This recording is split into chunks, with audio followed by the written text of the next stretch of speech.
உங்களுக்கு தெரியுமா? மிட்னாபோர்ட் மருத்துவமனையில் பிரசவத்திற்கு பிறகு பெண்ணின் மரணத்திற்கு பிறகு வங்காள அரசு சேடி ஆய்வு.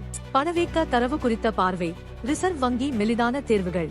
சீல்டா எஸ்பிளேனேட் மெட்ரோ நிலையங்கள் இறுதியாக இணைக்கப்பட்டன. KEMERCL 45 நாட்களுக்கு பசுமை வரி மூடலை நாடுகிறது. பிரதாப் பானு மேத்தா எழுதுகிறார்.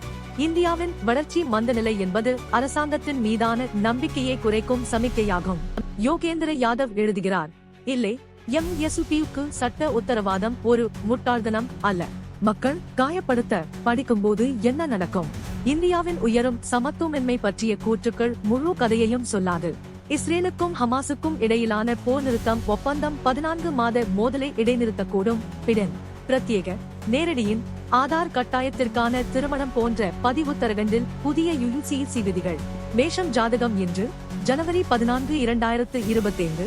உங்கள் இரக்கமுள்ள மற்றும் சிந்தனைமிக்க இயல்பு இன்று பிரகாசிக்கிறது. புதுப்பித்த நிலையில் இருங்கள். நன்றி.